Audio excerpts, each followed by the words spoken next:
शुरू करें sense?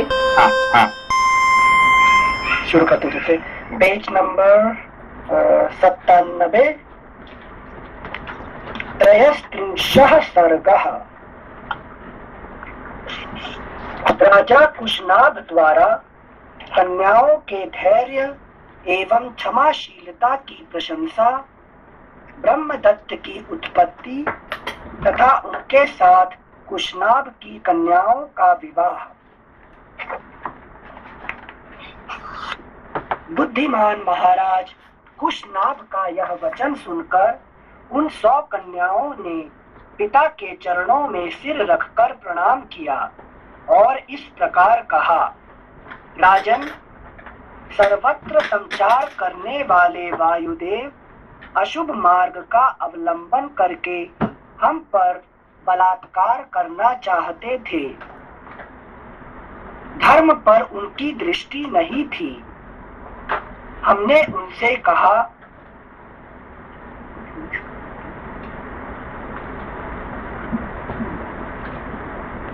Hello.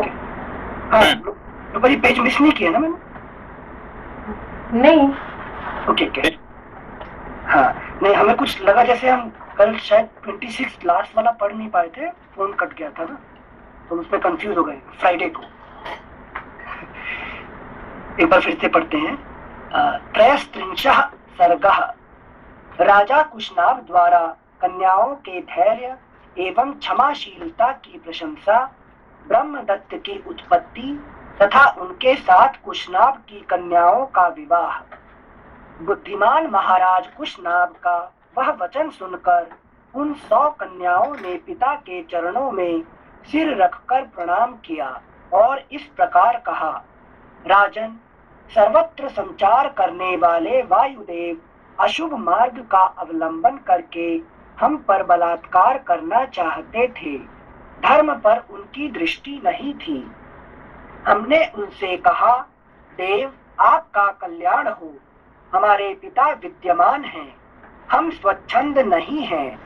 आप पिताजी के पास जाकर हमारा वरण कीजिए। यदि वे हमें आपको सौंप देंगे तो हम आपकी हो जाएंगी। Next page 98। परंतु उनका मन तो पाप से बंधा हुआ था। उन्होंने हमारी बात नहीं मानी। हम सब बहिनें यही धर्म संगत बातें कह रही थीं, तो भी उन्होंने हमें गहरी चोट पहुंचाई। बिना अपराध के ही हमें पीड़ा दी। उनकी बात सुनकर परम धर्मात्मा महातेजस्वी राजा ने उन अपनी परम उत्तम 100 कन्याओं को इस प्रकार उत्तर दिया, पुत्रियों, क्षमाशील महापुरुष ही जिसे कर सकते हैं, वही क्षमा तुमने भी की है। यह तुम लोगों के द्वारा महान कार्य संपन्न हुआ है। तुम सबने एक मत होकर जो मेरे कुल की मर्यादा पर ही दृष्टि रखी है, काम भाव को अपने मन में स्थान नहीं दिया है, यह भी तुमने बहुत बड़ा काम किया है। स्त्री हो या पुरुष। कल देखा ना उन्होंने, क्या परसों क्या बोले उन्होंने कि आप देवता है, आपको वायु देवता का पद से हम हटा सकते हैं। है कि नहीं? कि मनुष्य हो के ये क्या बोले उन्होंने कि हम चाहते हैं तो आपको शाप देके वायु देवता का पद से आपको हटा सकते हैं। है कि नहीं? याद है?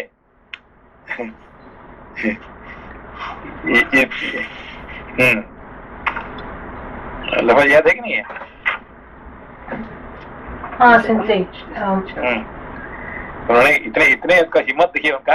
है कि नहीं? कहते कि हम चाहते हैं तो आपको वायु देवता का पद से हटा सकते हैं शाप दे। है कि नहीं? पर हम ये नहीं करना चाहते हैं। है कि नहीं? क्योंकि उससे हमारा पुण्य खत्म हो जाएगा, इसलिए हम आपको हम शाप नहीं देंगे। ये कह के वो क्या कर दें कि वो चले गए। है कि नहीं? क्षमा कर दिया उनको, क्षमा कर दिए वायु देवता को। है कि नहीं? कोई साधारण नहीं है। है कि नहीं? इंटरेस्टिंग है ना?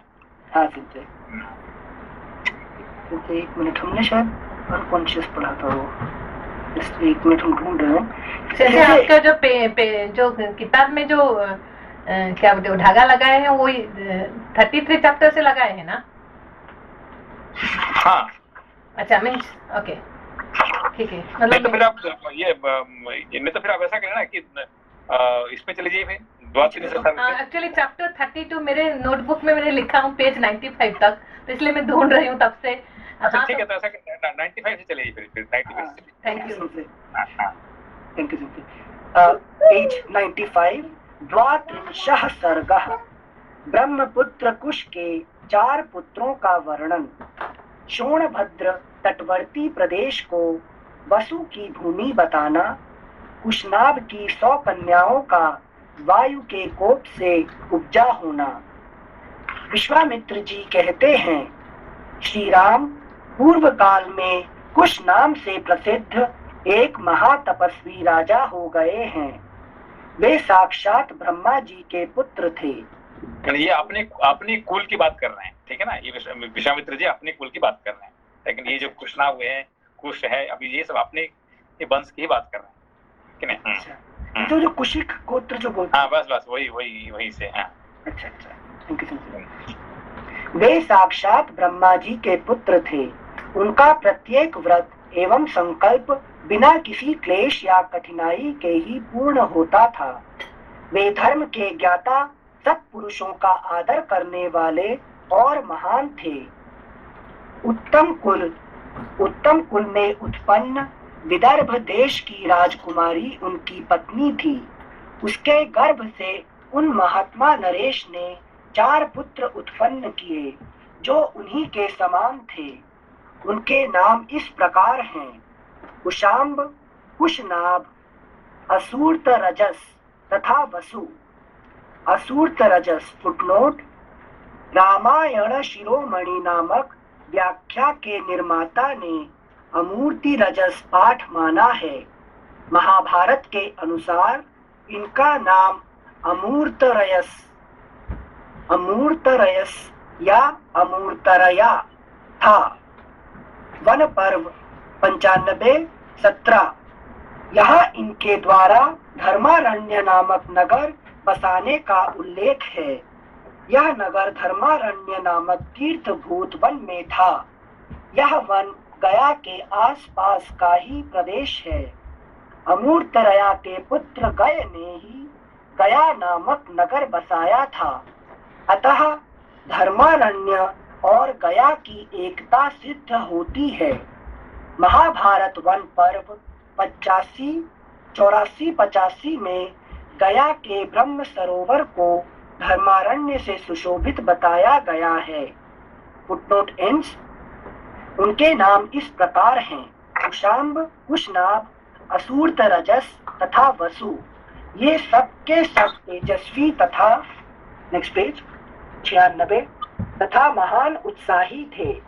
राजा कुश ने प्रजा रक्षण रूप क्षत्रिय धर्म के पालन की इच्छा से अपने उन धर्मिष्ठ तथा सत्यवादी पुत्रों से कहा, पुत्रों, प्रजा का पालन करो, इससे तुम्हें धर्म का पूरा पूरा फल प्राप्त होगा। अपने पिता महाराज कुश की यह बात सुनकर उन 4 लोक शिरोमणि नरश्रेष्ठ राजकुमारों ने उस समय अपने अपने लिए पृथक पृथक नगर निर्माण कराया। महातेजस्वी कुशाम्ब ने कौशाम्बी पुरी बसाई, जिसे आजकल कोसम कहते हैं। धर्मात्मा कुशनाभ ने महोदय नामक नगर का निर्माण कराया। परम बुद्धिमान असूर्तरजस ने धर्मारण्य नामक एक श्रेष्ठ नगर बसाया तथा राजा वसु ने गिरिव्रज नगर की स्थापना की। महात्मा वसु की यह गिरिव्रज नामक राजधानी वसुमती के नाम से प्रसिद्ध हुई। इसके चारों ओर ये 5 श्रेष्ठ पर्वत सुशोभित होते हैं। फुटनोट: वन पर्व 82-47 धर्मारण्य में पितृ पूजन की महत्ता बताई गई है। फुटनोट 1 महाभारत सभा पर्व 21-1-10 में इन 5 पर्वतों के नाम इस प्रकार वर्णित हैं: विपुल, वराह, ऋषभ, ऋषभ, ऋषिगिरि, मातंग तथा चैत्यक। Footnote ends. यह रमणीय सोन नदी दक्षिण पश्चिम की ओर से बहती हुई मगध देश में आई है, इसलिए यहाँ सुमागधी नाम से विख्यात हुई है। यह इन 5 श्रेष्ठ पर्वतों के बीच में माला की भांति सुशोभित हो रही है। श्री राम इस प्रकार मागधी नाम से प्रसिद्ध हुई यह सोन नदी पूर्वोक्त महात्मा वसु से संबंध रखती है। रघुनंदन, यह दक्षिण पश्चिम से आकर पूर्वोत्तर दिशा की ओर प्रवाहित हुई है। इसके दोनों तटों पर सुंदर क्षेत्र उपजाऊ खेत हैं, अतः यह सदा सस्य मालाओं से अलंकृत हरी भरी खेती से सुशोभित रहती है। रघुकुल को आनंदित करने वाले श्री राम धर्मात्मा राजर्षि कुशनाभ ने घृताची अप्सरा के गर्भ से परम उत्तम 100 कन्याओं को जन्म दिया। हाँ, क्या घृताची मालूम है? घृताची कौन है? अप्सरा ना, घृत से उच्च कुल की अप्सरा बोल सकते हैं। घृताची जो है कोई साधारण राजा इनका साथ संबंध नहीं रखती है, वो हमेशा ऋषि महर्षियों के साथ ही है कि नहीं। बहुत जो महात्मा है वही पैदा होते हैं उनका गर्भ से, ठीक है ना। हाँ, रघुकुल को आनंदित करने वाले श्री राम धर्मात्मा राजर्षि कुशनाभ ने घृताची अप्सरा के गर्भ से परम उत्तम 100 कन्याओं को जन्म दिया। वे सब की सब सुंदर रूप लावण्य से सुशोभित थीं। धीरे धीरे युवावस्था ने आकर उनके सौंदर्य को और भी बढ़ा दिया।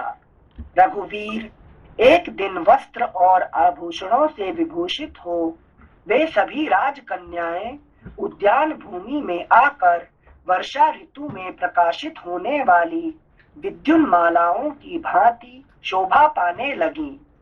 सुंदर अलंकारों से अलंकृत हुई वे अंगनाएं गाती बजाती और नृत्य करती हुई वहां परम आमोद प्रमोद में मग्न हो गईं। उनके सभी अंग बड़े मनोहर थे। इस भूतल पर उनके रूप सौंदर्य की कहीं भी तुलना नहीं थी। उस उद्यान में आकर वे बादलों के ओट में कुछ कुछ छिपी हुई तारिकाओं के समान शोभा पा रही थीं। उस समय उत्तम गुणों से संपन्न तथा रूप और यौवन से सुशोभित उन सब राजकन्याओं को देखकर सर्वस्वरूप वायु देवता ने उनसे इस प्रकार कहा, सुंदरियों, मैं तुम सबको अपनी प्रेयसी के रूप में प्राप्त करना चाहता हूँ। तुम सब मेरी भार्याएं बनोगी। अब मनुष्य भाव का त्याग करो और मुझे अंगीकार करके देवांगनाओं की भांति दीर्घ आयु प्राप्त कर लो। विशेषतः मानव शरीर में जवानी कभी स्थिर नहीं रहती, प्रतिक्षण क्षीण होती जाती है। मेरे साथ संबंध हो जाने पर, नेक्स्ट पेज 97, मेरे साथ संबंध हो जाने पर तुम लोग अक्षय यौवन प्राप्त करके अमर हो जाओगी। अनायास ही महान कर्म करने वाले वायुदेव का यह कथन सुनकर वे 100 कन्याएं अवहेलना पूर्वक हंसकर बोली, सुरश्रेष्ठ, आप प्राण वायु के रूप में समस्त प्राणियों के भीतर विचरते हैं, अतः सबके मन की बातें जानते हैं। आपको यह मालूम होगा कि हमारे मन में आपके प्रति कोई आकर्षण नहीं है। हम सब बहिनें आपके अनुपम प्रभाव को भी जानती हैं, तो भी हमारा आपके प्रति अनुराग नहीं है। ऐसी दशा में यह अनुचित प्रस्ताव करके आप हमारा अपमान किस लिए कर रहे हैं? देव शिरोमणि, हम सबकी सब राजर्षि कुशनाभ की कन्याएं हैं। देवता होने पर भी आपको शाप देकर वायु पद से भ्रष्ट कर सकती हैं। है कि नहीं? आप देवता है मगर हम आपको वायु पद से भ्रष्ट करने की कैपेसिटी हमारे पास है कि नहीं? घृताची की पावर। है कि नहीं? देवता होने पर भी आपको शाप देकर वायु पद से भ्रष्ट कर सकती हैं, किंतु ऐसा अनिल करना सर एक मिनट, से ये जो घृताची अप्सरा के बारे में जो कुशनाग की स्टोरी, ये भी दूसरे महाभारत में भी आया था, तभी आपने समझाए थे कि जो अप्सरा के क्या होता है, रैंकिंग होता है, तो कोई ब्रह्मर्षि के पास जाते हैं, कोई राजर्षि के पास जाते हैं, और कोई जो ऑर्डिनरी ह्यूमन बीइंग के पास जाते हैं, जो हायर ह्यूमन बीइंग है। तो ये जो तिलोत्तमा और घृताची, इन लोग होते हैं ब्रह्मर्षि के पास, मतलब कि साथ इन लोगों का संबंध ज्यादा रहता है।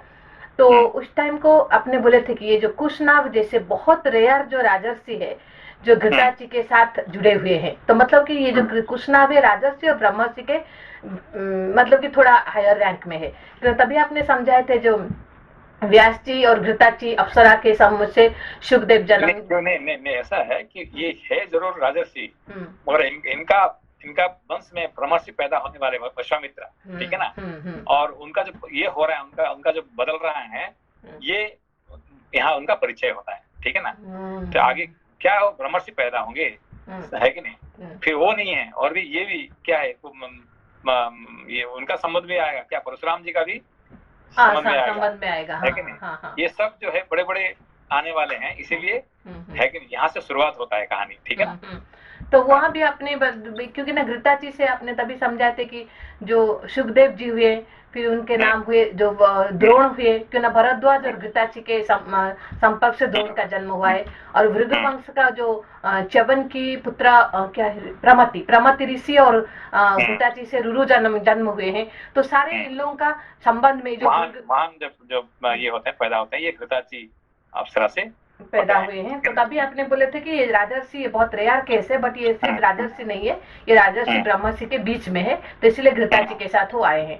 और तभी आप एक बार बोले थे कि जो रुरु जन्म हुए हैं, क्योंकि ना भृगुवंश और कुशिक वंश इन लोगों का तो संबंध आगे जाके होगा ना, तो फिर बोले थे कि वो भी घृताची का आगमन कभी भी एक कारण है करके बोले थे। ठीक है।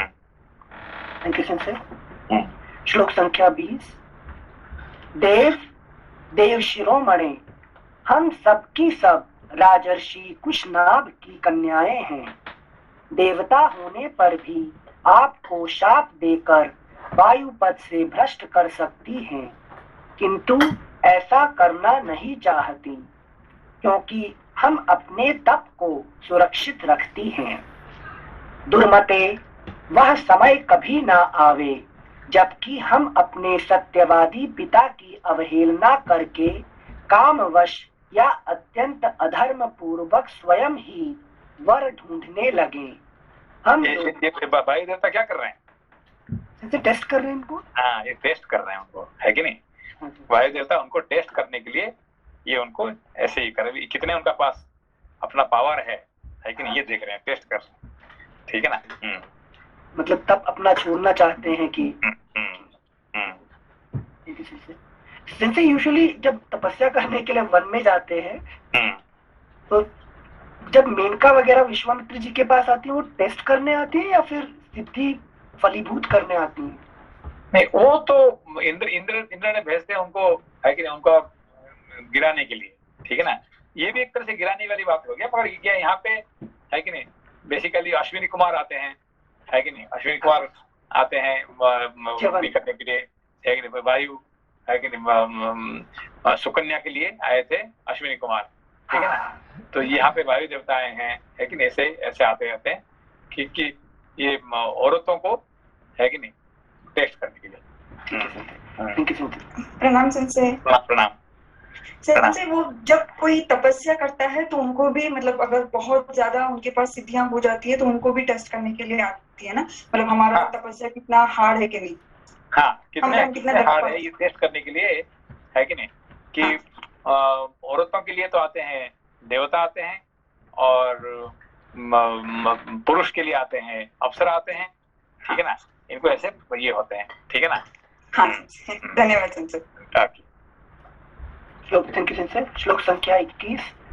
दुर्मते, वह समय कभी ना आवे जबकि हम अपने सत्यवादी पिता की अवहेलना करके कामवश या अत्यंत अधर्म पूर्वक स्वयं ही वर ढूंढने लगे। हम लोगों पर हमारे पिताजी का प्रभुत्व है। वे हमारे लिए सर्वश्रेष्ठ देवता हैं। पिताजी हमें जिसके हाथ में दे देंगे वही हमारा पति होगा। उनकी यह बात सुनकर वायुदेव अत्यंत कुपित हो उठे। उन ऐश्वर्यशाली प्रभु ने उनके भीतर प्रविष्ट हो सब अंगों को मोड़कर टेढ़ा कर दिया। शरीर मुड़ जाने के कारण वे कुबड़ी हो गईं। उनकी आकृति मुट्ठी बंधे हुए एक हाथ के बराबर हो गई। वे भय से व्याकुल हो उठी। वायुदेव के द्वारा कुबड़ी की हुई उन कन्याओं ने राजभवन में प्रवेश किया। प्रवेश करके वे लज्जित और उद्विग्न हो गईं। उनके नेत्रों से आंसुओं की धाराएं बहने लगीं। अपनी परम सुंदरी प्यारी पुत्रियों को कुब्जता के कारण अत्यंत दयनीय दशा में पड़ी देख राजा कुशनाभ घबरा गए और इस प्रकार बोले, पुत्रियों, यह क्या हुआ? बताओ, कौन प्राणी धर्म की अवहेलना करता है?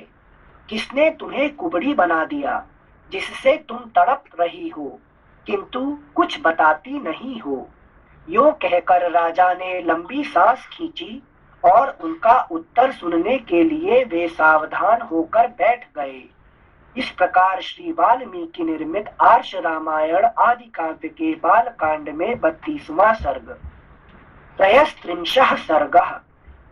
राजा कुशनाभ द्वारा कन्याओं के धैर्य एवं क्षमाशीलता की प्रशंसा, ब्रह्मदत्त की उत्पत्ति तथा उनके साथ कुशनाभ की कन्याओं का विवाह।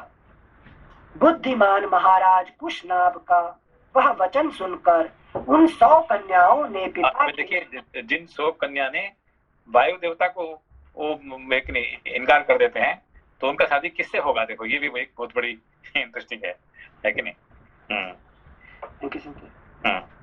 बुद्धिमान महाराज।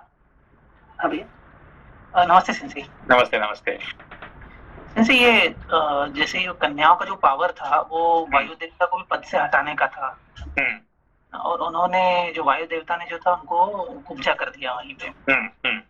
तो पावर में तो ये कन्याएं ज्यादा थी, तो ये दोनों पावर किस तरह की होती है सिंसी? जो एक तो था कि मैं तुमको पद से हटा सकती हूँ और दूसरा वायुदेव ने अपना पावर दिखाकर जो ये कर दिया है, तो दोनों पावर ये करने के बावजूद भी उन्होंने श्राप नहीं दिया। देखो, ये यही तो बात है ना कि उनका पास पावर था, वो चाहते थे तो वायु देवता को वो उन्होंने और उससे पावर से भगा सकते थे, इतने पावर था उनका पास। तो भी उन्होंने अपना पावर को इस्तेमाल नहीं किया और जाके अपना पिताजी को कह रहे हैं कि ऐसे ऐसे हुआ है और हमने उनको कुछ नहीं करके हम वापस आ गए और हम कुबड़ी हो गए, है कि नहीं? तो ये कहने के बाद फिर उनके बाद उसका क्या होता देखो, ये कहानी है कि नहीं?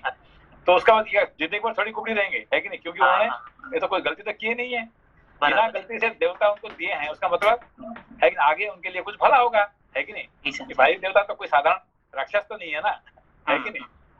ये तो देवता है और देवता के साथ संसर्ग आगे कोई जिंदगी में कोई कष्ट भोगता है थोड़ी, है कि नहीं? जी, उनको क्या मिलने वाला है, ये देखो फिर, है कि नहीं? Thank you sir. बुद्धिमान महाराज कुशनाभ का वह वचन सुनकर उन 100 कन्याओं ने पिता के चरणों में सिर रखकर प्रणाम किया और इस प्रकार कहा, राजन, सर्वत्र संचार करने वाले वायुदेव अशुभ मार्ग का अवलंबन करके हम पर बलात्कार करना चाहते थे। धर्म पर उनकी दृष्टि नहीं थी। हमने उनसे कहा, देव, आपका कल्याण हो, हमारे पिता विद्यमान हैं, हम स्वच्छंद नहीं हैं। आप पिताजी के पास जाकर हमारा वरण कीजिए। यदि वे हमें आपको सौंप देंगे तो हम आपकी हो जाएंगी। पेज 98। परंतु उनका मन तो पाप से बंधा हुआ था। उन्होंने हमारी बात नहीं मानी। हम सब बहिनें यही धर्म संगत बातें कह रही थीं, तो भी उन्होंने हमें गहरी चोट पहुंचाई। बिना अपराध के ही हमें पीड़ा दी। उनकी बात सुनकर परम धर्मात्मा महातेजस्वी राजा ने उन अपनी परम उत्तम 100 कन्याओं को इस प्रकार उत्तर दिया। पुत्रियों, क्षमाशील महापुरुष ही जिसे कर सकते हैं वही क्षमा तुमने भी की है। यह तुम लोगों के द्वारा महान कार्य संपन्न हुआ है। अभी देखो, पिताजी भी कह सकते थे मैं उसको श्राप देता हूँ वायु देवता को, ऐसा हो जाए है कि नहीं? हाँ, ये भी कह सकते हैं, नहीं वो भी नहीं कहे, है कि नहीं? वो भी जानते हैं कौन वायु देवता कौन है कि नहीं? इसीलिए कहते तुमने क्षमा कर दिया, अच्छा किया, ठीक है ना? ठीक है, हाँ, थैंक यू। तुम सब ने एक मत होकर जो मेरे कुल की मर्यादा पर ही दृष्टि रखी है, काम भाव को अपने मन में स्थान नहीं दिया है, यह भी तुमने बहुत बड़ा काम किया है। स्त्री हो या पुरुष, उसके लिए क्षमा ही आभूषण है। पुत्रियों, तुम सब लोगों में समान रूप से जैसी क्षमा या सहिष्णुता है, वह विशेषतः देवताओं के लिए भी दुष्कर ही है। पुत्रियों, क्षमा दान है, क्षमा सत्य है, क्षमा यज्ञ है, क्षमा यश है और क्षमा धर्म है। लेकिन क्षमा के बारे में कितने अच्छे बात कर रहा है कि नहीं? तो जो क्षमा कर सकता है वो सब कुछ कर सकता है कि नहीं? क्योंकि साधारण मनुष्यों को क्षमा करना बिल्कुल आता ही नहीं है, ठीक है ना? तो यही यहाँ शिक्षा देते हैं यहाँ पे। पावरफुल ही क्षमा कर सकता है ना? हाँ, जो जिसका पास दंड देने का कैपेसिटी है वही क्षमा कर सकता है कि नहीं? तो क्या जो बलवान है निर्बल को क्षमा कर सकता है? निर्बल थोड़ी कर सकता है बलवान को क्षमा कर देता हूँ, है कि नहीं? क्षमा दानम क्षमा सत्य। पुत्रियों, क्षमा दान है, क्षमा सत्य है, क्षमा यज्ञ है, क्षमा यश है और क्षमा धर्म है। क्षमा पर भी यह संपूर्ण जगत टिका हुआ है। ककुत्स कुल नंदन श्री राम, देवतुल्य पराक्रमी राजा कुशनाभ ने कन्याओं से ऐसा कहकर उन्हें अंतःपुर में जाने की आज्ञा दे दी और मंत्रणा के तत्व को जानने वाले उन नरेश ने स्वयं मंत्रियों के साथ बैठकर कन्याओं के विवाह के विषय में विचार आरंभ किया। विचारणीय विषय यह था कि किस देश में, किस समय और किस सुयोग्य वर के साथ उनका विवाह किया जाए। और देखो, नॉर्मली पिताजी क्या करने थे भाई? अभी हम कैसे क्या करके वायु देवता को नीचे गिराएंगे, है कि नहीं? हाँ। यज्ञ करके उनको कैसे उसको जलाएंगे, है कि नहीं? मगर इन्होंने उसके बारे में कुछ नहीं विचार किया और ये कह रहे हैं कि भाई हम चलो जो हो गया, आगे हम कैसे उसको इनको कैसे करेंगे, है कि नहीं? हाँ। यही मतलब बच्चियों से पिताजी उससे भी ज्यादा क्षमाशील है कि नहीं? लेकिन ये दिखा रहे हैं यहाँ पे। एक थोड़ा व्यवहारिक लेवल पे सिर्फ पूछना है, यहाँ वो वायुदेव को जानते हैं इसलिए क्षमा कर रहे हैं, या प्राणी अननोन हो तो बलवान को क्षमा ही कर देना चाहिए? ये क्षमा करने के लिए बहुत सारे कुछ, देखिए मतलब क्षमा करने के लिए बहुत सारे आपके पास गुण होना चाहिए, है कि नहीं?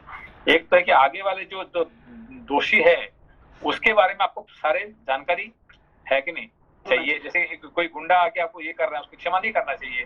कोई डाकू आके आपका लूट रहा है, मैंने क्षमा कर दिया, इसका कोई क्षमा करने के लिए जो दोषी है उसके बारे में आपको जानकारी होने के बाद ही आप क्षमा करेंगे, नहीं करेंगे आप ये करेंगे, है कि नहीं?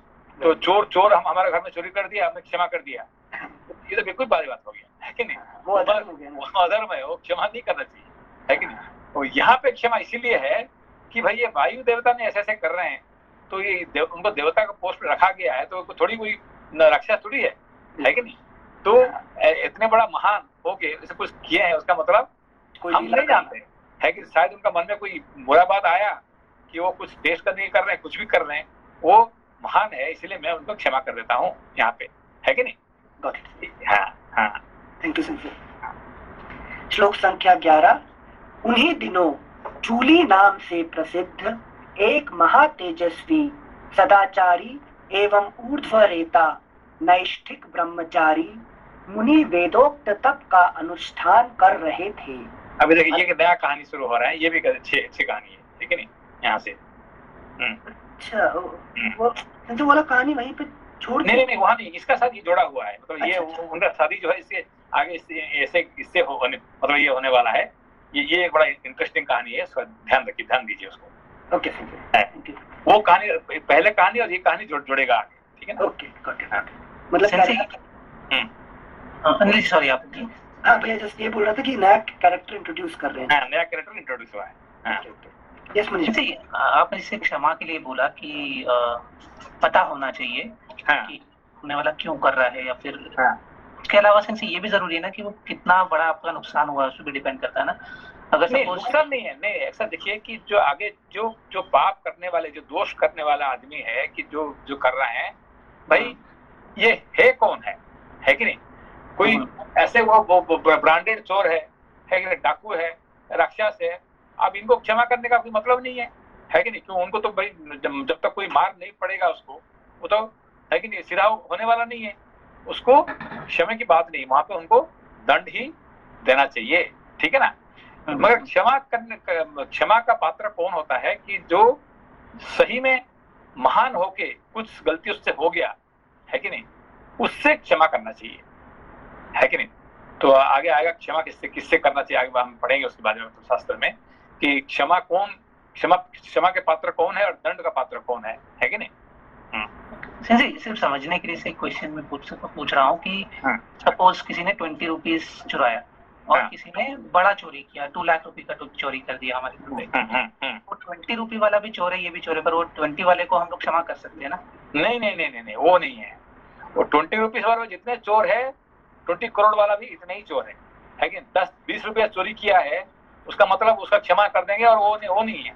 ऐसा है कि जो 20 रुपीज चोरी किया है, क्यों चोरी किया उसको पहले पता करो कि चोरी क्यों किया है कि नहीं भाई मैंने इसलिए चोरी किया है कि मुझे खाने के लिए रोटी नहीं था, है कि नहीं, मैं अभी मर रहा था, कि मेरा मेडिसिन नहीं था मेरे घर में, है कि नहीं, इसी कारण से मैंने चोरी किया, इसीलिए मैंने, तो उसका क्षमा कर देना चाहिए। भाई ठीक है, तो क्षमा क्या करेंगे, तो और 20 रुपया लेके जा, है कि नहीं? तो 20 रुपये तो चोरी कर दिया, चलो आगे चोरी मत करना, पहले हम मांगते थे, हम देते थे, अब 20 रुपया और ज्यादा 100 रुपया लेके तो जा और तो अपना काम कर। यहाँ पे क्षमा की बात आ गया, ठीक है ना? तो वहां पे 20 रुपये चोरी क्यों, मैं दारू पीने के लिए चोरी किया, है कि नहीं, तो उसको क्या करना चाहिए, है कि नहीं? मैं दारू पीने के लिए तुम्हारा 20 रुपये चोरी किया, तो उसको तो, है कि नहीं, जितना दंड दे सकते हैं उसको दे दो उसको, ठीक है ना? तो चोरी जो करने वाला आदमी है, उसका करने का मकसद क्या है, पहले उसको उसके बारे में ज्यादा जानकारी करने के बाद उसका दंड देंगे कि क्षमा करेंगे, तो डिसाइड कर देंगे, ठीक है ना? तो तुमने चोरी क्यों किया, पहले उसको पता कर लो, ठीक है ना? जी सर, थैंक यू। उन्हीं दिनों, श्लोक संख्या 11, उन्हीं दिनों चूली नाम से प्रसिद्ध एक महातेजस्वी सदाचारी एवं ऊर्ध्वरेता नैष्ठिक ब्रह्मचारी मुनि वेदोक्त तप का अनुष्ठान कर रहे थे, अथवा ब्रह्म चिंतन रूप तपस्या में संलग्न थे। श्री राम तुम्हारा भला हो। उस समय एक गंधर्व कुमारी वहां रहकर उन तपस्वी मुनि की उपासना, अनुग्रह की इच्छा से सेवा करती थी। उसका नाम था सोमदा। वह उर्मिला की पुत्री थी। फिर से पढ़ रहे हैं। श्री राम तुम्हारा भला हो। उस समय एक गंधर्व कुमारी वहां रहकर उन तपस्वी मुनि की उपासना, अनुग्रह की इच्छा से सेवा करती थी। उसका नाम था सोमदा। अभी देखिए, जो ब्रह्मचारी है उनका नाम क्या है? चूली, हाँ, ठीक है ना? हाँ। और ये जो सेवा करती थी उनका नाम क्या है? सोमदा। और ये सोमदा किसका बेटी है? उर्मिला, ठीक है ना? यहाँ तक समझ में आएगा ना, बस आगे चलिए। ओके जी। देखिए, नमस्कार। देखिए, एक प्रश्न था, ये इनके ऋषि के लिए आया है कि ऊर्ध्वरेता थे ये। हाँ। ये शिव जी के लिए भी कई बार प्रयोग किया जाता है ये। इसका डीप अर्थ क्या है भैया जी? देखिए, ऊर्ध्व मतलब ऊपर, ठीक है ना? रेता रेतस जो कहते हैं, जिसका एनर्जी ऊपर की तरफ से जाता है उसको कहते हैं ऊर्ध्व रेता, ठीक है ना। तो जिसका ब्रह्मचर्य ऊपर जाता है उसको ऊर्ध्व रेता कहते हैं। इसीलिए शिवलिंग मतलब भगवान शिव जी का जो रेतस, उनका जो पावर कहाँ, ऊपर की तरफ से, है कि नहीं।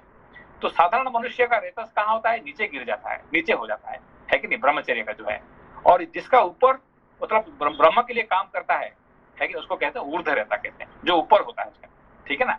तो उसका मतलब ज्ञान के लिए, ध्यान के लिए, शास्त्र के लिए जिसका जो चलता है उसको ऊर्ध्व रेतस कहते हैं, ब्रह्मचर्य की कहते हैं ब्रह्मचर्य को, ठीक है। हाँ जी भैया, thank you. Thank you sensei. श्लोक संख्या 12। श्री राम तुम्हारा भला हो। उस समय एक गंधर्व कुमारी वहां रहकर उन तपस्वी मुनि की उपासना, अनुग्रह की इच्छा से सेवा करती थी। उसका नाम था सोमदा। वह उर्मिला की पुत्री थी। वह प्रतिदिन मुनि को प्रणाम करके उनकी सेवा में लगी रहती थी तथा धर्म में स्थित रहकर समय समय पर सेवा के लिए उपस्थित होती थी। इससे उसके ऊपर वे गौरवशाली मुनि बहुत संतुष्ट हुए। रघुनंदन, शुभ समय आने पर चूली ने उस गंधर्व कन्या से कहा, शुभे, तुम्हारा कल्याण हो। मैं तुम पर बहुत संतुष्ट हूँ। बोलो, तुम्हारा कौन सा प्रिय कार्य सिद्ध करूं? मुनि को संतुष्ट जानकर गंधर्व कन्या बहुत प्रसन्न हुई। वह बोलने की कला जानती थी। उसने वाणी के मर्मज्ञ मुनि से मधुर स्वर में इस प्रकार कहा, महर्षि, आप ब्राह्मी संपत्ति ब्रह्म तेज से संपन्न होकर ब्रह्म स्वरूप हो गए हैं। अतएव आप महान तपस्वी हैं। मैं आपसे ब्रह्म तप, ब्रह्म ज्ञान एवं वेदोक्त तप से युक्त धर्मात्मा पुत्र प्राप्त करना चाहती हूँ। मुने, इसीलिए मैं आपका साथ मतलब ये कर रहा हूँ, मुझे है कि नहीं, आपका तेज से युक्त हो, युक्त एक पुत्र चाहिए मुझे, है कि नहीं। वही उसका इच्छा से उसका सेवा कर रही थी, ठीक है ना। अच्छा। ऐसे दूसरा कहानी याद है कि नहीं, कौन है? किसके लिए दूसरे कहानी कौन सा सेंसे? नहीं, ऐसे कहानी कौन? अच्छा। याद है? हाँ सेंसे याद है। कौन? जैसे रावण पैदा हुआ था। रावण, कुंभकर्ण और विभीषण। तीनों का माँ कौन है? विश्रवा और कैकस। है कि नहीं? विपिन जी जानते हैं? हाँ भैया, मैंने पढ़ा है थोड़ा सा इसके बारे में भैया जी। अच्छा। क्योंकि वो हमेशा शास्त्र, उनको कहते हैं, उनका नाम क्या था, ऋषि का नाम? विश्रवा। हाँ, विश्रवा। तो हमेशा शास्त्र श्रवण में वो लगे रहते थे, ठीक है ना। वो 24 घंटा शास्त्र श्रवण में लगे रहते हैं। और ये कैसी आके उनका है कि नहीं क्योंकि उनको पता था कि इनका बेटा होने से क्या मिलने वाला है, कि कुबेर बन जाएगा, है कि संसार का सबसे बड़ा पैसा वाला बनेगा। कौन? विश्रवा का जो बेटा बनेगा वो संसार का सबसे बड़ा धनी बनेगा। तो मैं उसका बच्चा पैदा कर लूं तो मेरा बेटा भी कुबेर से बड़ा धनी हो जाएगा, है कि नहीं। ऐसे स्वार्थ से उसके साथ, है कि नहीं, ये किया, इसलिए रावण बन गया, है कि नहीं। इनसे एक चीज बताइए, विश्रवा जी शास्त्र को इतना केयरफुली श्रवण करते हैं, तो ये चीज उनको मतलब शास्त्र शक्ति से ज्ञात नहीं हो जाएगी कि कोई नहीं, वो जानते हुए मना नहीं कर सकते हैं। यही देखिए, जो ऋषि मुनि होते हैं वो अभी मना नहीं कर सकते। कोई कुछ मांग रहे हैं आपको तो आप नहीं कहते नहीं मैं तुम्हें नहीं दूंगा, ऐसा नहीं कह सकते हैं, है कि नहीं। तो जो उनके लिए है कि नहीं, वो अपना विधि विधान से आते हैं तो मना नहीं कर सकते हैं, ठीक है ना।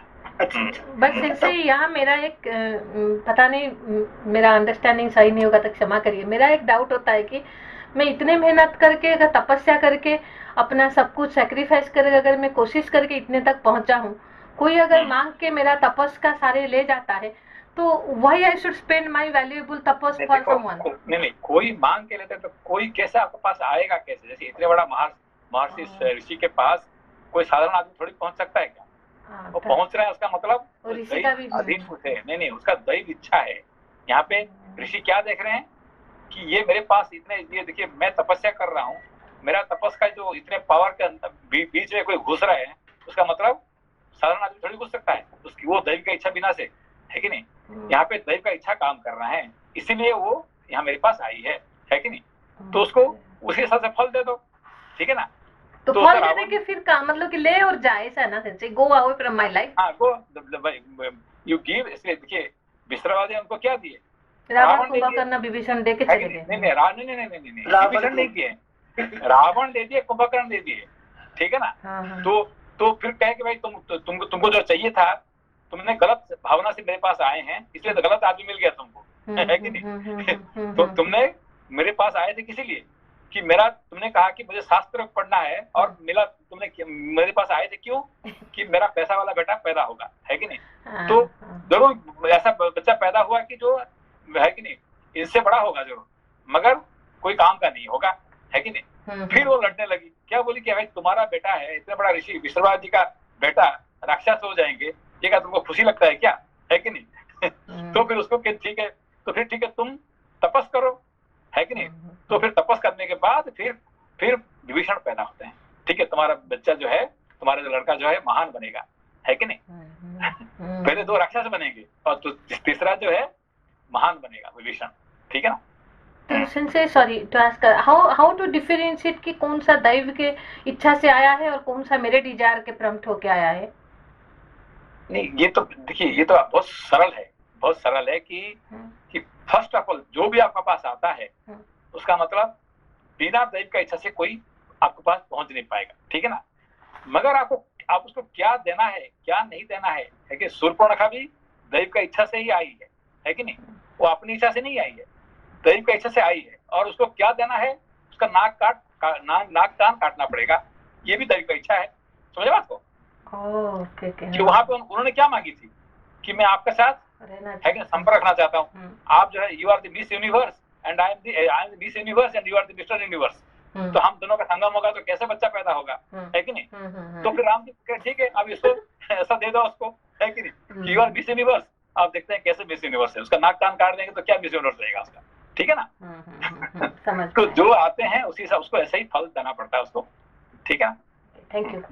वेरी ये क्या कर्मफल का विधान ही है क्या, ये कि अगर वो तपस्या करेगी तो चाहे वो ऋषि है उनको देना ही पड़ेगा, सेवा करेगी तो देना ही पड़ेगा, ये ऐसा भी सोचा जा सकता है क्या इसमें। देखिए, ये ऋषि होने के कारण से इनको पता चल जाता है कि भाई ये आगे क्या होने वाला, दैव का क्या इच्छा है, इसको पता चल जाएगा, है कि नहीं। हाँ, तो ये मेरे पास आई क्यों है कि नहीं, क्या कर रही है, उसको क्या। अभी देखिए, अभी ये जो ऋषि है कि ब्रह्मत्व प्राप्ति करने के बाद इसको पूछ रहे हैं, ये जो इसको है कि नहीं, दासी को, भाई तुमको चाहिए क्या है, और वो जानते थे पहले से ये क्यों आई मेरे पास, ठीक है ना। तो वो जानते थे, तो ठीक है भाई तुम ले लो, क्योंकि आगे बन के ये जो लड़का जो है ये महान बनेगा, है कि नहीं। तो इस तरह से बड़े बड़े महात्मा के लिए ऐसे ऐसे कभी कभी टेस्ट आता रहता है, ठीक है ना। थैंक यू से। श्लोक संख्या 15। मुनि को संतुष्ट जानकर गंधर्व कन्या बहुत प्रसन्न हुई। वह बोलने की कला जानती थी। उसने वाणी के मर्मज्ञ मुनि से मधुर स्वर में इस प्रकार कहा, महर्षि, आप ब्राह्मी संपत्ति ब्रह्म तेज से संपन्न होकर ब्रह्म स्वरूप हो गए हैं, अतएव आप महान तपस्वी हैं। मैं आपसे ब्रह्म तप, ब्रह्म ज्ञान एवं वेदोक्त तप से युक्त धर्मात्मा पुत्र प्राप्त करना चाहती हूँ। मुने, आपका भला हो। मेरे कोई पति नहीं है। मैं ना तो किसी की पत्नी हुई हूँ और न आगे होऊंगी। आपकी सेवा में आई हूँ। आप अपने ब्राह्म बल तपः शक्ति से मुझे पुत्र प्रदान करें। उस गंधर्व कन्या की सेवा से संतुष्ट हुए ब्रह्मर्षि चूली ने उसे परम उत्तम ब्राह्म तप से संपन्न पुत्र प्रदान किया।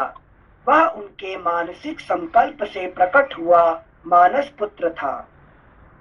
उसका नाम ब्रह्मदत्त हुआ।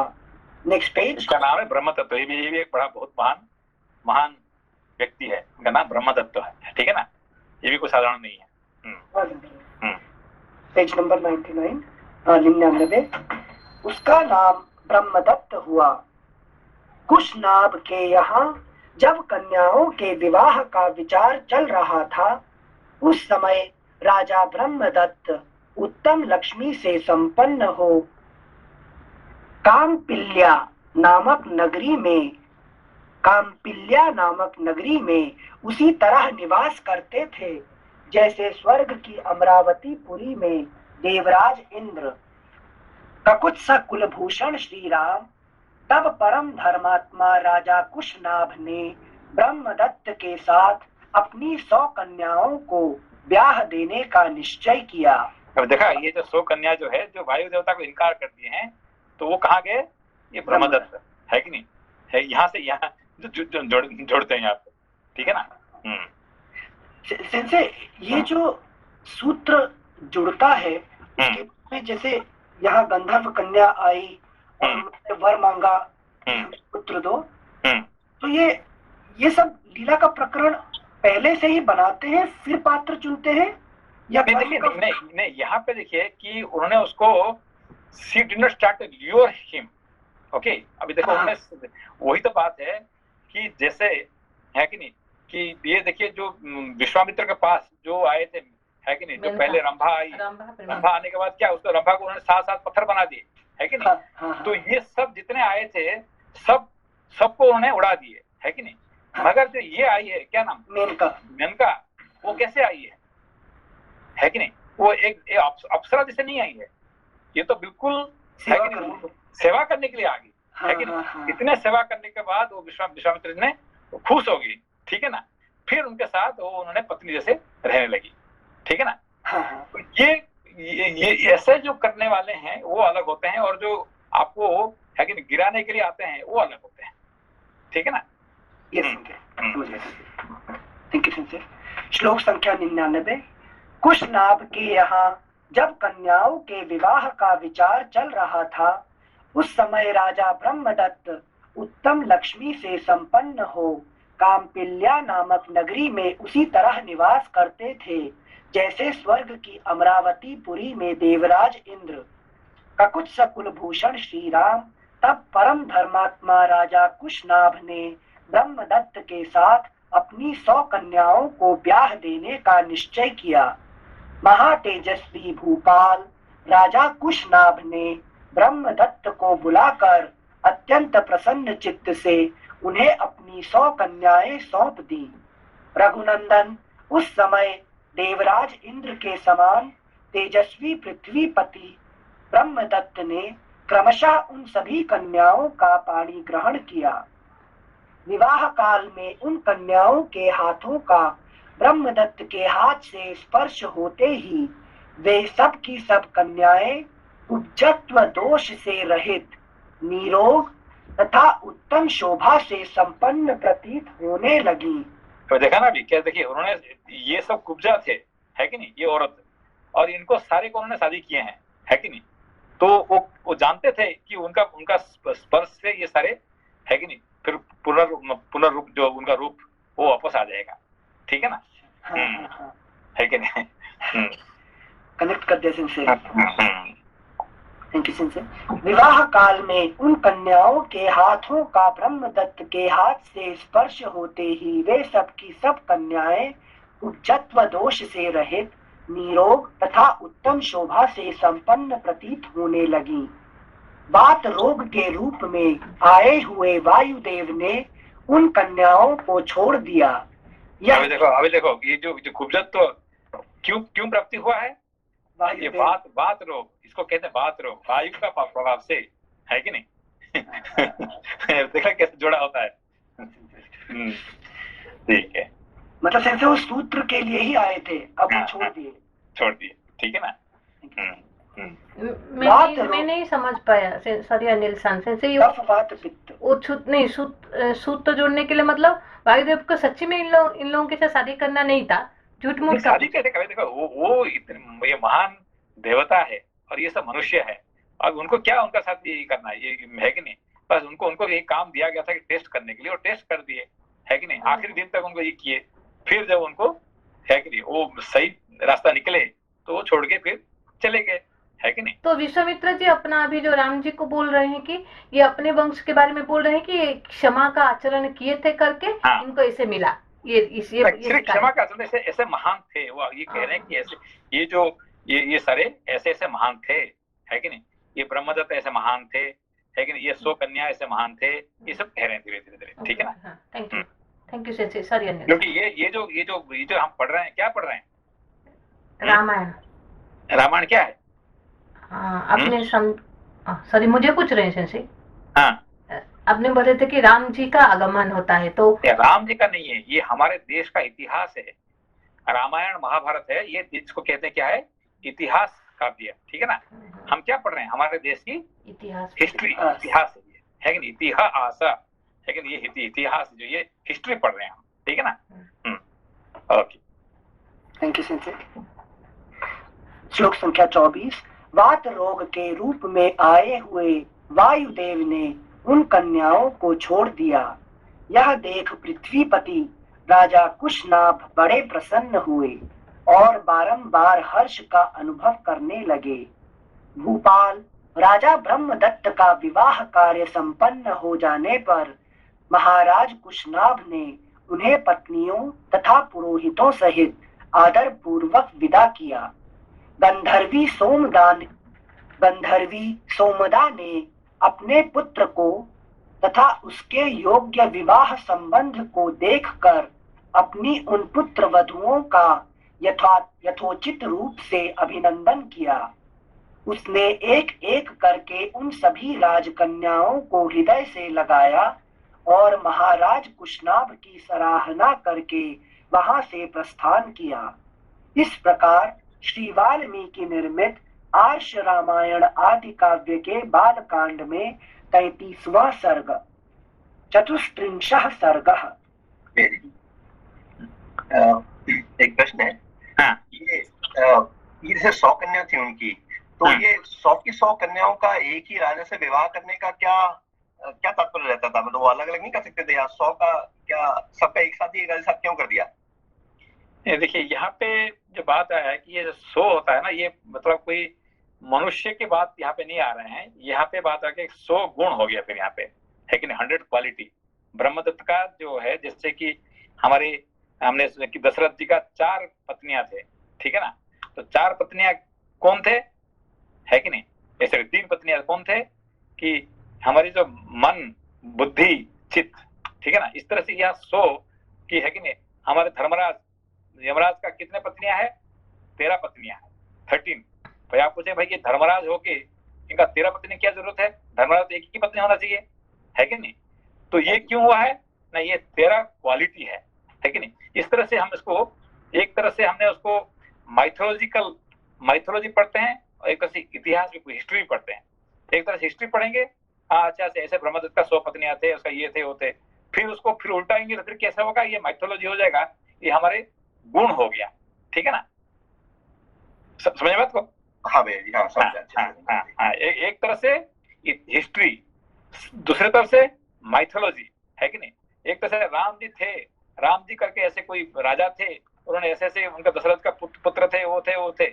फिर जब बात करेंगे भाई ये ऐसे ऐसे क्यों, नहीं, वो राम जी असली कोई राम नहीं थे, वो हमारे हृदय की जो आत्मा है वही राम रूप है।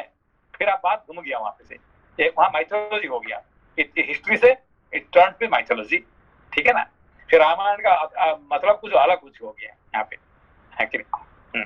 हाँ भैया, इसीलिए इसे इतिहास के साथ साथ पुराण भी कहते हैं। हाँ नहीं, इसे क्योंकि जो दूसरा इतिहास और हमारे इतिहास में फर्क क्या है? हमारा इतिहास, वो इतिहास हिस्ट्री, स्नैपशॉट इन टाइम। तो क्या फर्क क्या है? हम जो इतिहास इनसे पढ़ रहे हैं वो पूरा अपि नवीनम, तब भी रेलेवेंट था। तो वो इतिहास में फर्क, वो इतिहास क्या है फिर? अभी ब्रिटिश हिस्ट्री है कि नहीं। हाँ। ब्रिटिश हिस्ट्री है, ठीक है ना। हाँ। और हमारे इंडियन हिस्ट्री हो गया। तो हमारी इंडियन हिस्ट्री, रामायण महाभारत, और वो ब्रिटिश हिस्ट्री में फर्क क्या है? जो इंडियन हिस्ट्री है उसका रेलेवेंस ये नहीं है कि कोई एक राम था, उन्होंने ऐसा ऐसा किया। वो जो हमारा इतिहास पढ़ रहे हैं वो राम थे, वो सब तो ठीक है। वो राम मेरे अंदर, वहां देखिए, वहां पे क्या होता है कि ब्रिटिश हिस्ट्री कौन लिखता है? राजा ने उसको पैसा देता है लिखने के लिए, है कि नहीं। कौन राजा? कि हेनरी VIII पैसा देता है उसका इतिहासकार को कि तुम इतिहास लिखो, और पैसा मिला है तो इसलिए वो इतिहासकार क्या लिखेगा, उसकी एवरीथिंग ग्रेट। कौन है? He was the great person. कौन? Henry VIII was a great person. What greatness ने, उसने दूसरा शादी करना चाहता था, उसको शादी करने के लिए पोप ने उसको डिनाई कर दिया, उसने पोप को भगा दिया, कहता है हमारे देश में आज के बाद है कि हम धर्म बदल देते हैं, है कि नया धर्म बना, है कि नहीं। ये धर्म का नाम क्या हुआ? ये कैथोलिक से एंग्लिकन बन गया, है कि नहीं। क्या है? कैथोलिक से एंग्लिकन बन गया, है कि नहीं। हम शादी करना चाहते हैं, हम कर सकते हैं, अब तुम्हारा पोप को हम नहीं मानेंगे, है कि नहीं। तो अब इतिहासकार ने उसको बड़ा कर दिया, देखो इतना महान था कि अपना धर्म ये कर दिया, है कि नहीं। तो because they are paid servant, है कि नहीं, पैसा लेके लिख रहे हैं, इसीलिए all great is the king emperor, ठीक है ना। तो हमारा यहाँ पे वाल्मीकि जी को, व्यास जी को कितने पैसा किसने दिया है? है कि नहीं।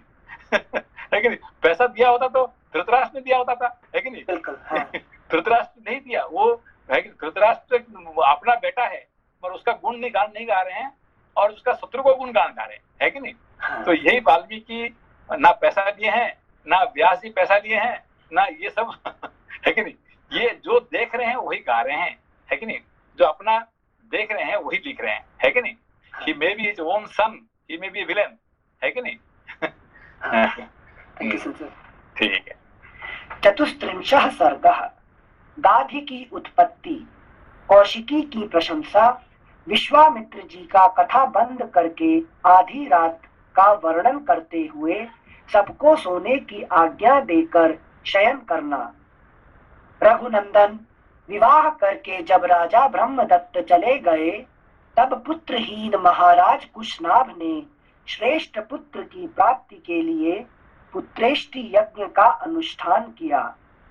उस यज्ञ के होते समय परम उदार ब्रह्म कुमार महाराज कुश ने भूपाल कुशनाभ से कहा, बेटा तुम्हें अपने समान ही परम धर्मात्मा पुत्र प्राप्त होगा। तुम गाधी नामक पुत्र प्राप्त करोगे और उसके द्वारा तुम्हें संसार में अक्षय कीर्ति उपलब्ध होगी। श्री राम पृथ्वीपति कुशनाभ से ऐसा कहकर राजर्षि कुश आकाश में प्रविष्ट हो सनातन ब्रह्मलोक को चले गए। कुछ काल के पश्चात बुद्धिमान राजा कुशनाभ के यहाँ परम धर्मात्मा गाधी नामक पुत्र का जन्म हुआ।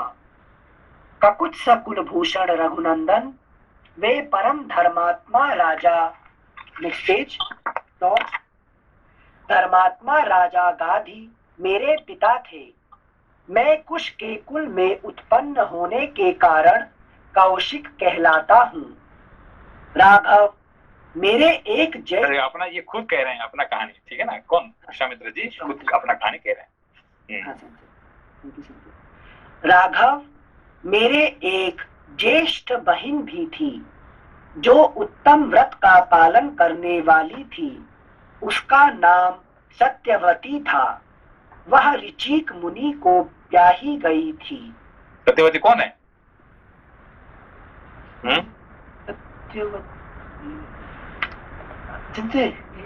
व्यास जी को जो जन्म दी थी। सोनाली जी कौन है सत्यवती?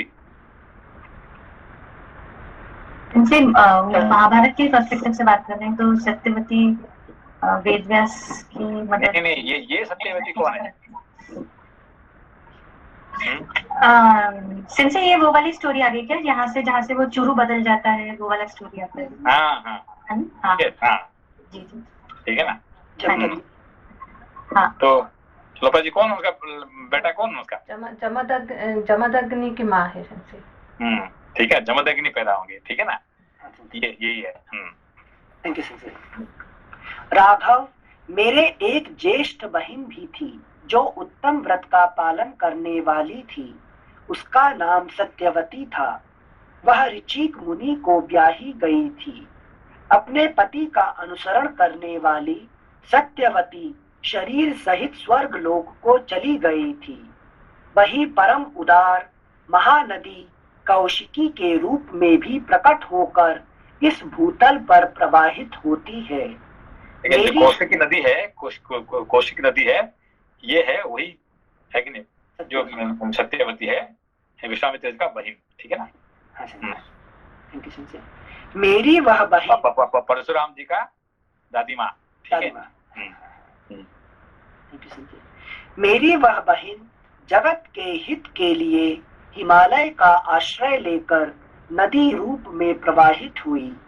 वह पुण्य सलिला दिव्य नदी बड़ी रमणीय है।